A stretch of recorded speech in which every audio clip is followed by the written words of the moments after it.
Hello and welcome. This is Jallianwala from singleworldnews. 13th April, a black day in the history of India, the day of Jallianwala Bagh Massacre, also known as the Amritsar Massacre, which took place on April of 1919, where a large peaceful crowd of Indians had gathered at the Jallianwala Bagh in Amritsar, Punjab, to protest against the Rowlatt Act and arrest of pro-independence activists Saifuddin Kitchlew and Satyapal by the Britishers. In response to the peaceful public gathering, the temporary Brigadier General Dyer surrounded with the protesters with the British Army troops. The Jallianwala Bagh could only be exited on one side as its other three sides were enclosed by buildings. After blocking the exit with his troops, he ordered them to shoot indiscriminately at the peaceful crowd, continuing to fire even as the protesters tried desperately to flee. The troops kept on firing until their ammunition was exhausted. Estimates of those killed was 1,500 or more people, and over 1,200 other people were injured, of whom 192 were seriously injured. The level of casual brutality and lack of any accountability stunned the entire nation, resulting in a wrenching loss of faith of the general Indian public in the intentions of the United Kingdom. The attack was condemned by the Secretary of State for War, Winston Churchill, as unutterably monstrous, and in the UK House of Commons debate on 8 July 1920, members of Parliament voted 247 to 37 against Dyer. The ineffective inquiry, together with the initial accolades for Dyer, fueled great widespread anger against the British among the Indian populace, leading to the non-cooperation movement of 1920 to 22. Some historians consider the episode a decisive step towards the end of British rule in India. At 9 on the morning of 13 April 1919, the traditional festival of Baisakhi, Reginald Dyer, the acting military commander for Amritsar and its environs, proceeded through the city with several city officials, announcing the implementation of a pass system to enter or leave Amritsar, a curfew beginning at 20 that night, and a ban on all processions and public meetings of 4 or more persons. The proclamation was read and explained in English, Urdu, Hindi and Punjab, but few paid it any heed or appeared to have learned of it later. Meanwhile, local police had received intelligence of the planned meeting in the Jallianwala Bagh through word of mouth and plainclothes detectives in the crowds. At 12:40, Dyer was informed of the meeting and returned to his base at around 13:30 to decide how to handle it. By mid-afternoon, thousands of Indians had gathered in the Jallianwala Bagh near the Harmandir Sahib, now known as Golden Temple in Amritsar. Many who were present had earlier worshipped at the Golden Temple and were passing through the Bagh on their way home. The Bagh was an open area of 6 to 7 acres, roughly 200 yards by 200 yards in size, and surrounded on all sides by walls roughly 10 feet in height. Balconies of houses 3 to 4 stories tall overlooked the Bagh, and 5 narrow entrances opened onto it, several with lockable gates. During the rainy season, it was planted with crops, but served as a local meeting and recreation area for much of the year. In the center of the Bagh was a samadhi and a large well partly filled with water, which measured about 20 feet in diameter. Dyer, without the warning of the crowd to disperse, blocked the main exits. Dyer ordered his troops to begin shooting towards the densest sections of the crowd in front of the available narrow exits, where panicked crowds were trying to leave the Bagh. Firing continued for approximately 10 minutes. Unarmed civilians, including men, women, elderly people and children, were killed. This incident came to be known as the Amritsar Massacre. Ceasefire was ordered only when ammunition supplies were almost exhausted, the troops having fired about 1/3 of their ammunition. He stated later that this act was not to disperse the meeting, but to punish the Indians for disobedience. The following day, Dyer stated in a report that I have heard that between 200 and 300 of the crowd were killed. My party fired 1650 rounds.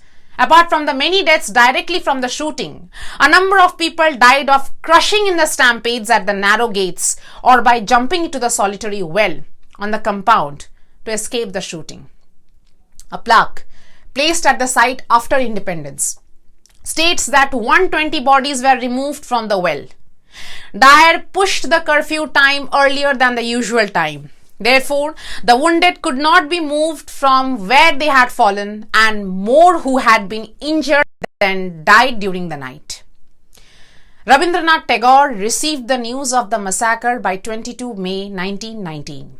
He tried to arrange a protest meeting in Calcutta and finally decided to renounce his British knighthood as a symbolic act of protest.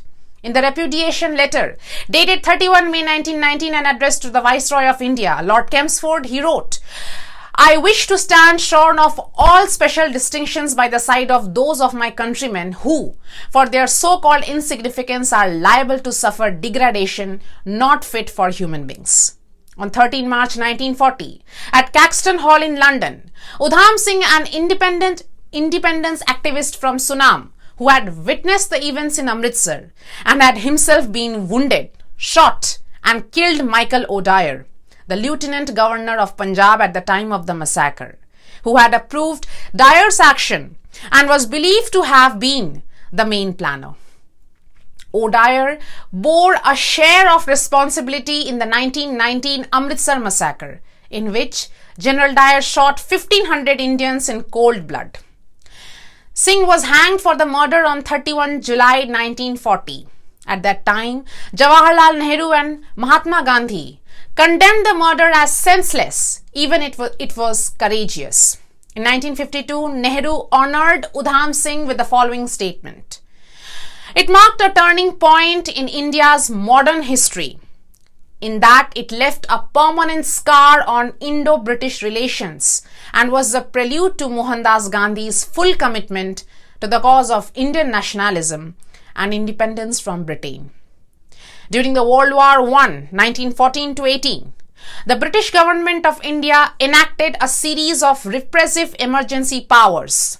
The Rowlatt Act, that is a Black Act, was passed on March 10, 1919, authorizing the government to imprison or confine without a trial any person associated with seditious activities. This led to nationwide unrest.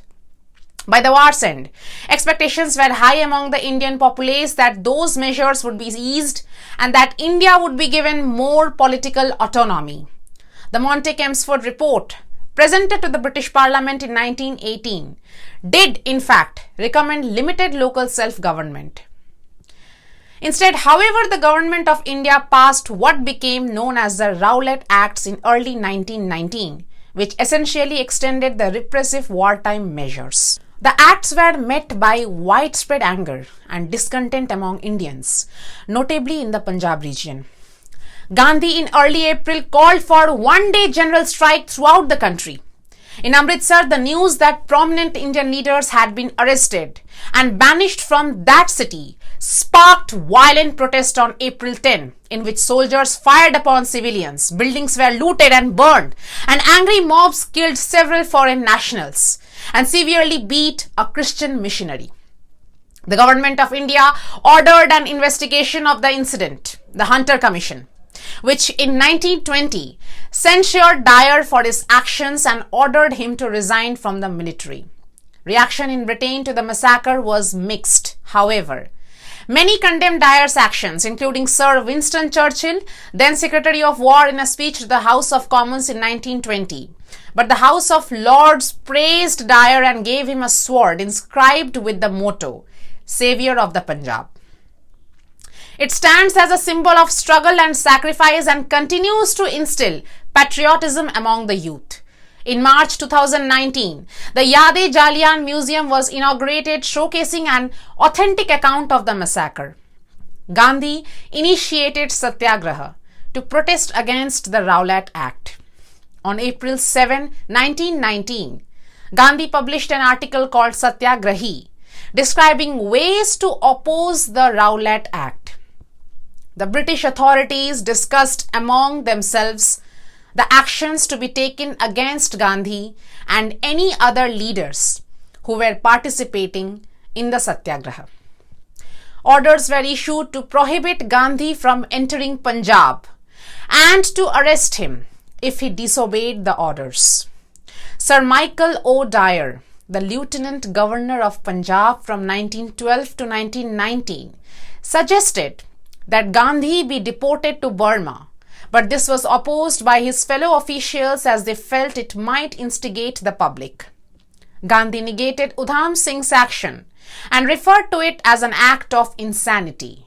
He also said, "We have no desire for revenge. We want to change the system which produced Dyer." Who will answer the silent cries of such a massacre? The complete story is still unrevealed. If you truly can connect yourself with the mishap, do let us know in the comment section below.